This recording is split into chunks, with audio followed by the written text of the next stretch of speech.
കഴിഞ്ഞ വീഡിയോയിൽ കുഞ്ഞി നോട്ട്ബുക്കായി പറഞ്ഞിരുന്നു.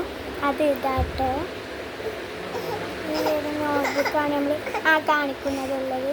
ഈ കുഞ്ഞി ബേബി ഉണ്ടായി കൊണ്ടാണ് ഇപ്പം ഞങ്ങൾ നെയിം വീക്കിംഗ് ചാലഞ്ച് നടത്തുന്നുണ്ട്. അതിന് ഓലെ പേര് കമൻറ്റ് ചെയ്യണേ. കുറച്ച് ആൾക്കാർ നമ്മൾ ചെയ്യുന്നുണ്ട്. അപ്പോൾ നെയിം വീക്കിംഗ് ചാലഞ്ച് ചെയ്യാനുള്ളവർ പേര് കമൻറ്റ് ചെയ്യുക. ഓക്കെ, എല്ലാം സബ്സ്ക്രൈബും ലൈക്കും ചെയ്യണേ. കുഞ്ഞി നോട്ട്ബുക്കിനും ഒന്നിന് രണ്ടെണ്ണത്തിനാട്ടോ 10 റുപ്യ, കൃഷിക്ക് 5 റുപ്യ ഉള്ളത്. എല്ലാവർക്കും വീഡിയോസ് അപ്പോൾ സബ്സ്ക്രൈബും ലൈക്കും എല്ലാം ചെയ്യണേ മറക്കരുത്. അതിപ്പാ ടാറ്റ കൊത്ത ഫ്ലൈങ് അപ്പോൾ എല്ലാവർക്കും ടാറ്റ.